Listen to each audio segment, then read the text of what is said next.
Big boss ಮಾಜಿ ಸ್ಪರ್ಧಿಗಳಿಗೆ ಈ ವಿವಾದ ಅಂತಕ್ಕಂಥದ್ದು ಅಥವಾ ಈ ರೀತಿಯಾದಂತಹ ಕಂಟಕ ಅನ್ನುವಂಥದ್ದು ಹೊಸದೇನಲ್ಲ. ಅದರಲ್ಲೂ ಕಿಶನ್ ಹಾಗೂ ನಿವೇದಿತಾ ಗೌಡಗೆ ಈಗ ಸಂಕಷ್ಟ ಎದುರಾಗಿದೆ.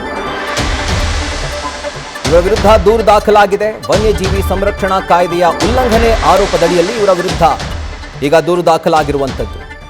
ತಮ್ಮ ಸೋಷಿಯಲ್ ಮೀಡಿಯಾ ರೀಲ್ಸ್ಗೋಸ್ಕರ ನೈಜ ನವಿಲುಗರಿಯನ್ನ ಬಳಕೆ ಮಾಡಿದಂಥ ಆರೋಪ ಆಯಿತು. ಸಾಮಾಜಿಕ ಕಾರ್ಯಕರ್ತ ದಿನೇಶ್ ಕಲ್ಲಹಳ್ಳಿ ದೂರು ದಾಖಲು ಮಾಡಿದ್ದಾರೆ. ನವಿಲುಗರಿಯ ಉಡುಪನ್ನ ಧರಿಸಿ ನಿವೇದಿತಾ ಗೌಡ ರೀಲ್ಸ್ ಮಾಡಿದ್ದಾರೆ. ಇನ್ನು ಇದು ನಿಜವಾದಂತಹ ನವಿಲುಗರಿನ ಅನ್ನೋದರ ಕುರಿತಾಗಿ ತನಿಖೆಗೆ ಅವರು ಆಗ್ರಹಿಸಿದ್ದಾರೆ. ಗರಿಗಳು ನಿಜವಾಗಿದ್ರೆ ಅಂದ್ರೆ ನೈಜವಾಗಿದ್ರೆ ಅವರ ವಿರುದ್ಧ ಸೂಕ್ತ ಕ್ರಮ ಕೈಗೊಳ್ಳಬೇಕು ಅಂತ ಹೇಳಿ ಸಾಮಾಜಿಕ ಕಾರ್ಯಕರ್ತ ದಿನೇಶ್ ಕಲ್ಲಹಳ್ಳಿ ಈಗ ದೂರು ದಾಖಲು ಮಾಡಿದ್ದಾರೆ. ಈಗ ಸದ್ಯಕ್ಕೆ ಇವರಿಬ್ಬರಿಗೂ ಕೂಡ ಕಂಟಕವನ್ನ ತಂದೊಡ್ಡಿದೆ. ಕಾರಣ ಏನು ಅಂತಂದ್ರೆ ಈ ಒಂದು ರೀಲ್ಸ್ ನಲ್ಲಿ ಕ್ಲಿಯರ್ ಆಗಿ ಗೊತ್ತಾಗ್ತಾ ಇದೆ ನವಿಲುಗರಿಯನ್ನ ಬಳಕೆ ಮಾಡಿರುವಂಥದ್ದು. ಇನ್ಫ್ಯಾಕ್ಟ್ ಅವರ ಕಾಸ್ಟ್ಯೂಮೇ ನವಿಲುಗರಿಯಿಂದ ಮಾಡಿರುವಂಥದ್ದು.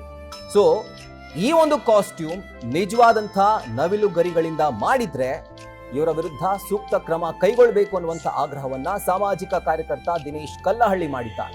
ವನ್ಯಜೀವಿ ಸಂರಕ್ಷಣಾ ಕಾಯ್ದೆ ಬಗ್ಗೆ ಸ್ವಲ್ಪ ಮಾಹಿತಿಯನ್ನು ಹಂಚಿಕೊಳ್ತೀವಿ. ಈಗ ನಮ್ಮ ದೇಶದಲ್ಲಿರುವಂತಹ ಅಷ್ಟು ವನ್ಯಜೀವಿಗಳನ್ನ 4 ಪ್ರಭೇದಗಳಾಗಿ ಕ್ಲಾಸಿಫೈ ಮಾಡಲಾಗಿದೆ.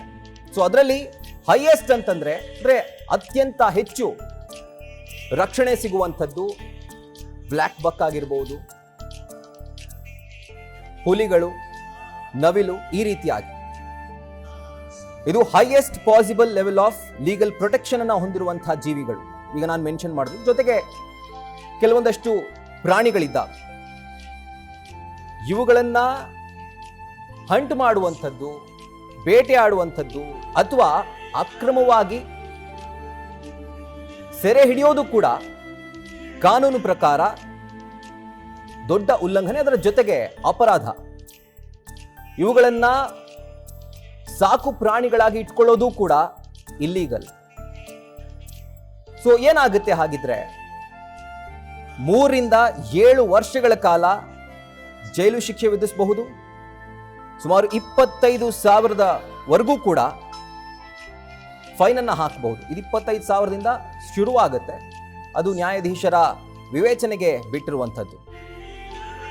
ಸೊ ಇವುಗಳ ಮಾಂಸವನ್ನಾಗಲಿ, ಇವುಗಳ ಚರ್ಮವನ್ನಾಗಲಿ ಅಥವಾ ಯಾವುದೇ ರೀತಿಯಾದಂಥ ವಸ್ತು ಆಗಲಿ ಈ ಪ್ರಾಣಿಗಳಿಗೆ ಸಂಬಂಧಪಟ್ಟಂತೆ ಅದ್ಯಾವುದನ್ನು ಕೂಡ ಎಕ್ಸ್ಪೋರ್ಟ್ ಮಾಡೋ ಹಾಗೂ ಕೂಡ ಇಲ್ಲ. ಸೊ ಇಷ್ಟು ದೊಡ್ಡ ಪ್ರಮಾಣದಲ್ಲಿ ಒಂದು ರಕ್ಷಣೆ ಸಿಗ್ತಾ ಇದೆ ಈ ಪ್ರಾಣಿಗಳಿಗೆ. ಅಂಥದ್ರಲ್ಲಿ ನವಿಲುಗರಿಯನ್ನ ಧರಿಸಿ ಅದರಿಂದ ಮಾಡಿರುವಂತಹ ಕಾಸ್ಟ್ಯೂಮ್ ಅನ್ನ ಧರಿಸಿ ರೀಲ್ಸ್ ಮಾಡಿರುವಂಥದ್ದು ಈಗ ದೊಡ್ಡ ವಿವಾದಕ್ಕೆ ಕಾರಣವಾಗಿದೆ. ಇದರ ಕುರಿತಾಗಿ ಡೀಟೇಲ್ಸ್ ಅನ್ನ ಕೊಡ್ತಾ ಹೋಗ್ತಾರೆ ನಮ್ಮ ಪ್ರತಿನಿಧಿ ಚಂದನಾ ಶೆಟ್ಟಿ.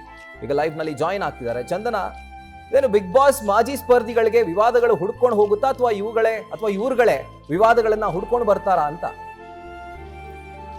ಎಕ್ಸಾಕ್ಟ್ಲಿ ರಾಹುಲ್, ನೀವು ಹೇಳಿದಾಗೆ ಕಾಂಟ್ರವರ್ಸಿ ಮೇಲೆ ಕಾಂಟ್ರವರ್ಸಿ ಆಗ್ತಾ ಇದೆ. ಸದ್ಯ ಈಗೇನ್ ಗಮನಿಸ್ತಾ ಇದೀವಿ, ಈ ಘಟನೆಗೆ ಸಂಬಂಧಪಟ್ಟಂತೆ ನಿವೇದಿತಾ ಗೌಡ ಹಾಗೆ ಡ್ಯಾನ್ಸರ್ ಕಿಶನ್ ಅವರು ಒಂದು ರೀಲ್ ಅನ್ನ ಅಪ್ಲೋಡ್ ಮಾಡಿದ್ರು. ಆ ರೀಲ್ ಈಗ ಚರ್ಚೆಗೆ ಗ್ರಾಸ ಆಗಿರುವಂತದ್ದು.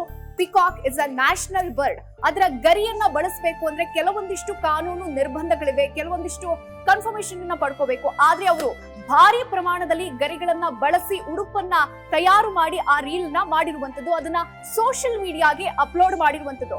ರಾಹುಲ್, ನಾವು ಸಾಮಾನ್ಯವಾಗಿ ನಮ್ಮ ತೋಟಗಳಲ್ಲಿ ಅಥವಾ ಹೊಲಗಳಲ್ಲಿ ನವಿಲ್ ಗರಿಗಳನ್ನ ಸಿಕ್ಕಿದಾಗ ನ್ಯಾಚುರಲ್ ಆಗಿ ತಗೊಂಡ್ಬಂದು ಮನೇಲಿ ಇರ್ತೀವಿ.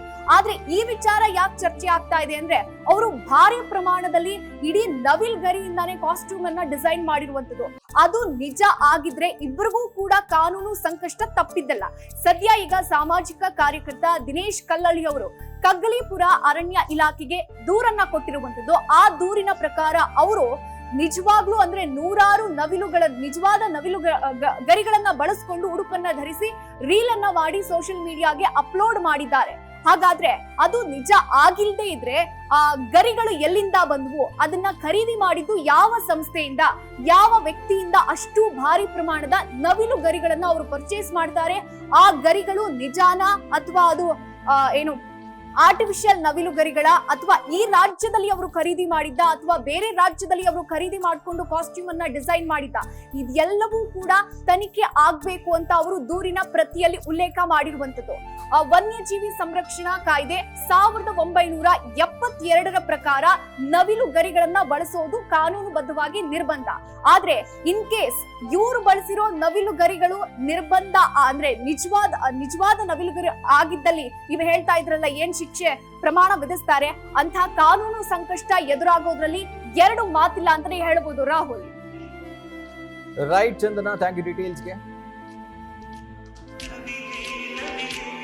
ಆನ್ಸರ್ಗಳಾದಂಥ ಶ್ರೀ ಕಿಶನ್ ಮತ್ತು ನಿವೇದಿತಾ ಗೌಡ ಅವರು ರಾಷ್ಟ್ರೀಯ ವನ್ಯ ಪಕ್ಷಿಯಾದಂಥ ನವಿಲು ಹಾರಗಳನ್ನು ಹಾಕ್ಕೊಂಡು ಮತ್ತು ಅದರ ಪುಕ್ಕಗಳಿಂದ ಮಾಡಿದಂಥ ಡ್ರೆಸ್ ಹಾಕ್ಕೊಂಡು ನೃತ್ಯ ಮಾಡಿರುವಂಥ ಕೃತ್ಯ ಗಂಭೀರವಾದಂಥ ಕಾನೂನು ಉಲ್ಲಂಘನೆಯಾಗಿದೆ.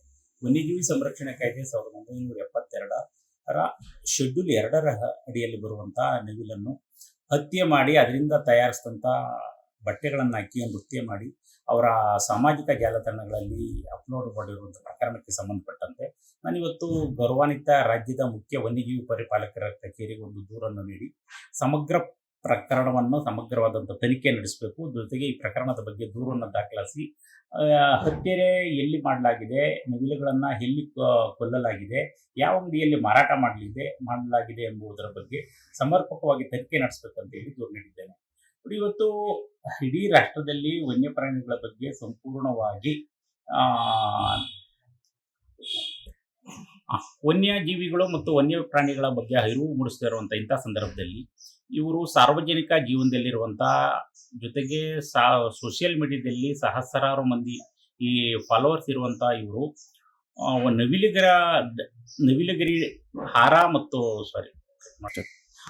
ಈ ಪ್ರಕರಣಕ್ಕೆ ಸಂಬಂಧಪಟ್ಟಂತೆ ಸಂಪೂರ್ಣವಾಗಿ ತನಿಖೆ ನಡೆಸಬೇಕು. ನವಿಲುಗರಿಗಳನ್ನು ಎಲ್ಲಿ ಖರೀದಿ ಮಾಡಲಾಗಿದೆ, ಯಾವ ಅಂಗಡಿಯಲ್ಲಿ ಮಾರಾಟ ಮಾಡಲಾಗಿದೆ, ಈ ನವಿಲುಗಳನ್ನು ಎಲ್ಲಿ ಹತ್ಯೆ ಮಾಡಲಾಗಿದೆ, ಯಾವ ಅಭಯಾರಣ್ಯದಲ್ಲಿ ಯಾವ ವನ್ಯಜೀವಿ ವಲಯದಲ್ಲಿ ಹತ್ಯೆ ಮಾಡಲಾಗಿದೆ ಎಂಬುದನ್ನು ತನಿಖೆ ಮೂಲಕ ಅರಣ್ಯ ಅಧಿಕಾರಿಗಳು ಪತ್ತೆ ಮಾಡಬೇಕಾಗಿದೆ.